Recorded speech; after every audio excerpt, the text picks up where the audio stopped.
Student, सबसे पहले हम लोग अपने कंप्यूटर स्क्रीन पे आते हैं। यहाँ पर मैंने पहले बताया था कि जब हमको माइक्रोसॉफ्ट वर्ड ओपन करना है तो हम दो तरीके से ओपन कर सकते हैं। पहला जो तरीका है ओपन करने का, हम स्टार्ट बटन पे जा कर के और कीबोर्ड के सहायता से, कीबोर्ड के द्वारा विन वर्ड टाइप करेंगे। WIN win, WORD word. ठीक है, विन वर्ड टाइप करेंगे तो इंटर करेंगे। जैसे ही इंटर करते हैं, देखिए ये हमारा माइक्रोसॉफ्ट वर्ड ओपन हो जाता है।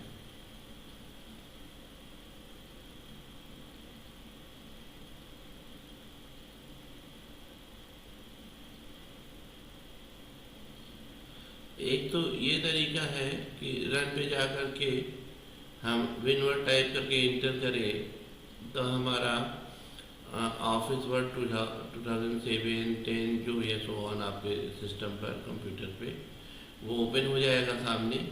लेकिन अगर आप ऐसे नहीं ओपन करना चाहते हैं तो एक दूसरा तरीका क्या है, सो ओपन करने का एक सेकेंड जो प्रोसेस है, आप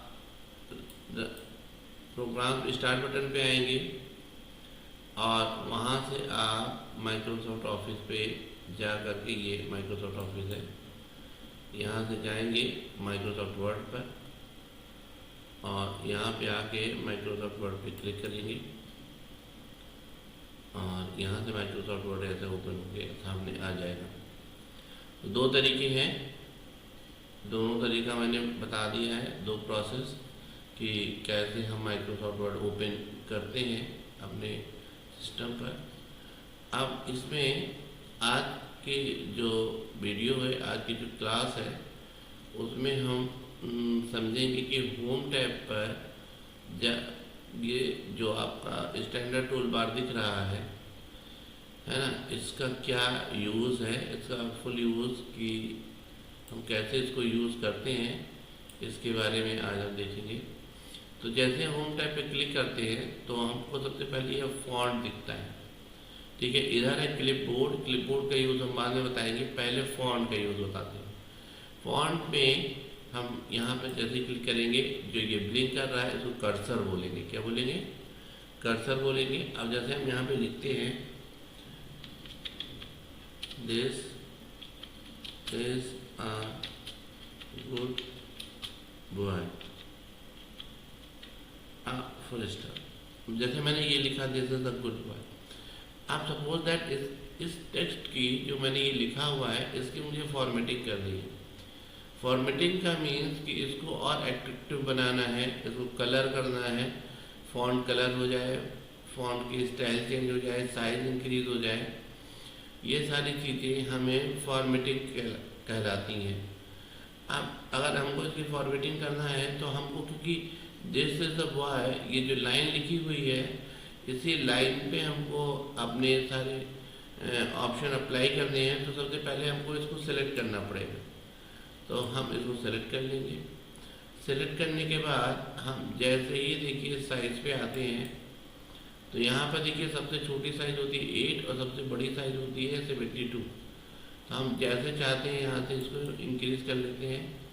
साइज़ बड़ी हो गई, देखिए दिस इज द बॉय, ये बड़ा हो गया है। अब यहाँ पे अगर हमको बोर्ड करना है तो हम बोर्ड पे क्लिक करेंगे। ठीक है, तो बोर्ड हो जाएगा। अब सुनिए, बोर्ड करने की जो शॉर्टकट की होती है Ctrl+B होती है। Ctrl+B से भी हम बोर्ड कर सकते हैं। अगर हम इटैलिक करना चाहते हैं तो Ctrl+I करेंगे, या हम इटैलिक के जो आइकॉन है उस पर क्लिक कर लेंगे। अंडरलाइनिंग करना चाहते हैं तो अंडरलाइन पे क्लिक करेंगे, है ना, तो अंडरलाइन हो जाएगा, या Ctrl+U करेंगे तब भी अंडरलाइन हो जाएगा। अंडरलाइन हटाना चाहते हैं दोबारा क्लिक करेंगे तो अंडरलाइन रिमूव हो जाएगी। इसके बाद अगर हमको स्टाइल चेंज करना है तो हम स्टाइल पे आ जाएंगे। यहाँ पे बहुत ढेर सारी फॉन्ट स्टाइल दी हुई है। जैसे स्टाइल हमको लगाना चाहते हैं हम यहाँ पे क्लिक करेंगे, देखो हमारी स्टाइल चेंज हो जाएगी। ठीक है, तो यहाँ से हम स्टाइल चेंज कर सकते हैं। फॉन्ट स्टाइल, इसका शॉर्टकट की होता है Ctrl+Shift+F। ठीक है, साइज हम चेंज कर सकते हैं कंट्रोल शिफ्ट प्लस पी से। और अगर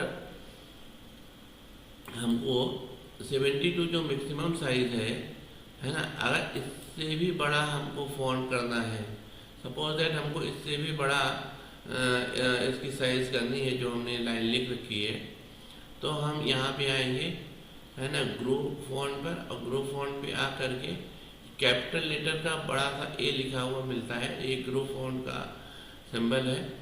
तो यहाँ पर आकर के हम जब क्लिक करते हैं तो ये फॉन्ट अपने हिसाब से ग्रो हो जाता है। देखो 130, 170, ये देखो ये ग्रो होता चला जा रहा है। अगर मान लो इसको रिड्यूस करना है तो हम यहाँ पे आ जाएंगे, और ये देखो यहाँ से जितना भी छोटा करना चाहें तो हम छोटा कर सकते हैं, ठीक है ऐसा। और अगर यहाँ से ये हो गया, अगर मान लो कलर करना है तो हम कलर पे आ जाएंगे, पीछे हाइलाइटर लगाना है तो हाइलाइटर पे आ जाएंगे तो हाईलाइट हो जाएगा। अगर यहाँ पे हमको फॉन्ट कलर टेक्स्ट कलर करना है तो टेक्स्ट कलर पे क्लिक करेंगे तो टेक्स्ट कलर यहाँ पे हो जाएगा, ठीक है। इतना समझ में आया। उसके बाद देखिए अगर हमको, अगर मान लो यहाँ क्लिक किया, अगर हमने लिखा है x और हम 2 लिखे हैं, अगर हमको x के ऊपर स्क्वायर लगाना है तो हम इसके लिए हमारे होम टैब पे ही फॉन्ट के अंदर आने पर दिया होता है सब स्क्रिप्ट सुपर स्क्रिप्ट का ऑप्शन। सब स्क्रिप्ट और सुपर स्क्रिप्ट ये ऑप्शन इम्पॉर्टेंट बहुत है। जब हम कभी कोई ऐसा काम करते हैं जिसमें हमको मैथमेटिकल कैलकुलेशन वाला फार्मूला यूज़ करना है, या हमको कभी ऐसा टेक्स्ट लिखना है जिसमें हमको स्क्वायर या सबस्क्रिप्ट लगाना पड़ेगा, तो हम ये ऑप्शन यूज़ कर लेते हैं, ठीक है। इसमें हमको यहाँ पे मिला है स्क्वायर,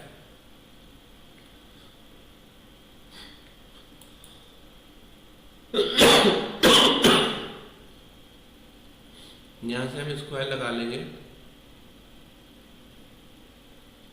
यहाँ से हम स्क्वायर लगा लेंगे। और अगर हमको जैसे सुपर स्क्रिप्ट लगाना है तो हम जैसे यहाँ क्लिक करें,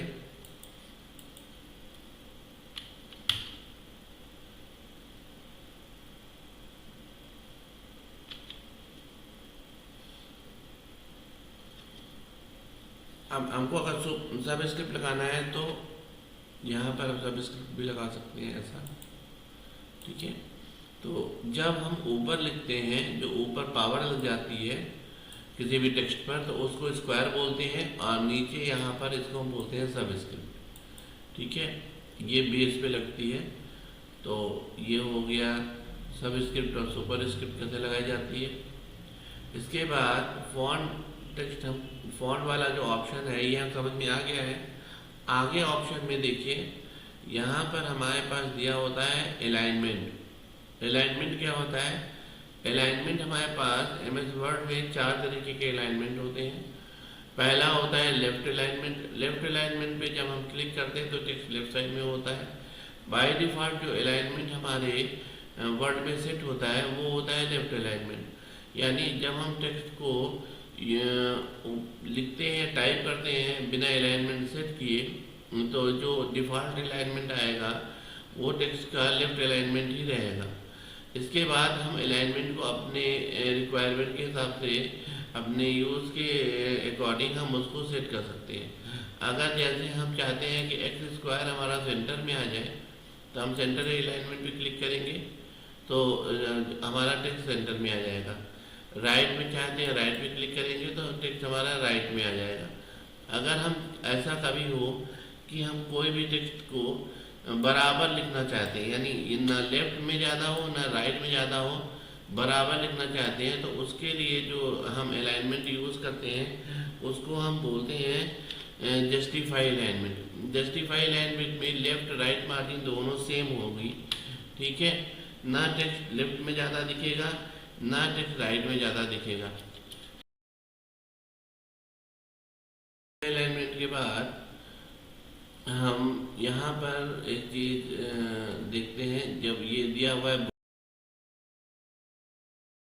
बुलेट। अब ये बुलेट और नंबरिंग का क्या यूज़ है, एक वीडियो है मेरी उसमें बुलेट नंबरिंग का यूज़ मैंने बताया है।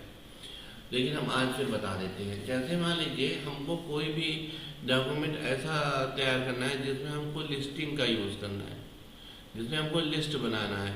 हाँ, सपोज दैट हमको अपने सब्जेक्ट का एक डॉक्यूमेंट बनाना है जिसमें हमको लिस्ट में बनाना है number 1 math, number 2 physics, number 3 chemistry, number 4 art, number 5 EVS, ऐसा करके। तो अगर मान लीजिए नंबरिंग हमको लिखना है तो हम नंबर पे क्लिक करेंगे। जैसे ही क्लिक करेंगे देखो ये नंबर 1 आ गया है। अब ये डिफ़ॉल्ट होता है। जैसे सपोज दैट हम यहाँ लिखते हैं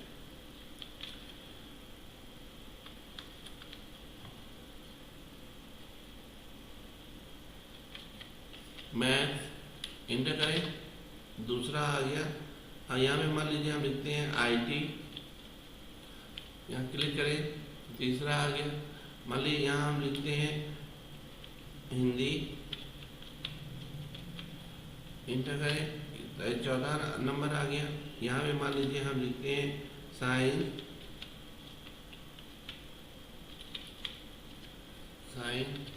ठीक है, पांचवा। मतलब इस तरह से हम डिफ़ॉल्ट जैसा भी चाहे अपना हम यहाँ पर नंबरिंग लगा सकते हैं। अगर मान लो हमको नंबर नहीं लेना है, हमको इसकी जगह कुछ और सिंबल विम्बल यूज़ करना है, तो हम यहाँ पे आएंगे बुलेट पे। यहाँ पे देखिए सब में बुलेट लग जाएगा। अगर बुलेट में भी हम कई तरह के बुलेट लगा सकते हैं। जैसे देखिए यहाँ पे क्लिक करेंगे डॉट वाले पे, ऐसा आ जाएगा। अगर हम ऐसे लगाना चाहें या एरो लगाना चाहें या सही का मार्ग लगाना चाहें तो हम लगा सकते हैं। अगर हम कोई फ़ोटोज़ लगाना चाहें तो फ़ोटोज़ भी लगा सकते हैं, ठीक है, ऐसा। तो ये हम बुलेट और नंबरिंग का यूज़ यहाँ कर सकते हैं। सब बुलेट लगाना चाहें तो सब बुलेट भी लगा सकते हैं। मतलब सब बुलेट का मतलब होता है बुलेट के अंदर बुलेट। मतलब जैसे मैंने लिखा मैथ, अब मैथ में मैंने यहाँ पर जो है फर्स्ट नंबर और सेकंड नंबर डाल के अलग अलग मैथ के टाइप लिख दिए। जैसे मैंने लिखा यहाँ पर साइंस, साइंस में मैंने सब नंबर डाल के, मतलब नंबर 1 2 3 इसके सब नंबर डाल के मैंने अलग अलग लिख दिया। मतलब इलेक्ट्रॉनिक्स लिख दिया है ना, वेव्स लिख दिया है ना, लाइट लिख दिया, ऐसा करके। तो जब हम किसी भी चीज़ की उसका सब पार्ट बताने लगते हैं तो हम सब बुलेट का यूज़ करते हैं, ठीक। अब ये तो हो गया हमारा क्या कहते हैं बुलेट का यूज़ और नंबर का यूज़। अगर मान लीजिए सपोज दैट हमको कोई भी चीज़ मैंने लिखा, हाँ, कोई भी चीज़ मैंने टाइप किया। मान लीजिए मैं टाइप करता हूँ यहाँ पर, इंटर कर दिया। मान लीजिए यहाँ टाइप किया मैंने सुनील, यहाँ पे मान लीजिए टाइप किया मैंने अजय, यहाँ पे मान लीजिए टाइप किया मैंने जोया, यहाँ पे मैं टाइप किया मैंने विवेक, फिर मैंने टाइप किया विवेक के बाद मान लीजिए मैंने टाइप कर दिया क्या कहते हैं गौरव, गौरव के बाद मान लीजिए मैं टाइप किया चाहत, ऐसे मैंने टाइप कर दिया। अब जब मैंने ऐसे टाइप कर दिया है तो अगर हम ये चाहें कि इसको हम एक सही तरीके से लगाएं जिसमें कि हमारा असेंडिंग ऑर्डर और डिसेंडिंग ऑर्डर में ये लग जाए। असेंडिंग ऑर्डर और डिसेंडिंग ऑर्डर में अगर हमको लगाना है किसी भी टेक्स्ट को जो कि अनऑर्डर्ड है, जिसका कि कोई ऑर्डर नहीं है, तो उसके लिए हम इसको सिलेक्ट करेंगे टेक्स्ट को, और यहाँ पर हमारे पास ऑप्शन होता है ऐसा A और Z। इसको हम जैसा भी चाहें, यहाँ पर हमारे पास ये ओपन के सामने एक बॉक्स आता है। अगर असेंडिंग में लगाना है तो असेंडिंग में मार्क करेंगे, अगर डिसेंडिंग में लगाना है तो डिसेंडिंग में, ठीक है। असेंडिंग में लगाना, असेंडिंग में क्लिक कर देंगे और जैसे ओके करेंगे तो हम देखते हैं ये देखो एक ऑर्डर में आ गया अजय, अमित, प्रचार, गौरव, सुनील, विवेक, जोया सबसे लास्ट में, ठीक है। अगर मान लीजिए ये असेंडिंग ऑर्डर हो गया, अगर मान लो डिसेंडिंग ऑर्डर में लगाना होगा तो फिर क्लिक करेंगे और यहाँ पे डिसेंडिंग सेलेक्ट कर लेंगे, ओके करेंगे तो ये फिर ये डिसेंडिंग ऑर्डर में पूरा वैसे ही फिक्स हो जाएगा, ठीक है। तो आज की जो क्लास थी उस क्लास में आपको समझ में आया होगा। हमने आपको फॉन्ट ऑप्शन का पूरा फुल यूज़ बताया है और पैराग्राफ का, ठीक है। अब आगे वाली क्लास में हम पढ़ेंगे MS वर्ड में कि उसमें वाटर मार्क कैसे लगाते हैं, है ना, पेज को कलर कैसे करते हैं, पेज पे बॉर्डर कैसे लगाते हैं, ठीक है गाइस। अगर वीडियो स्टूडेंट पसंद आया हो तो वीडियो को लाइक कर दिए और सब्सक्राइब कर दिए। Thank you.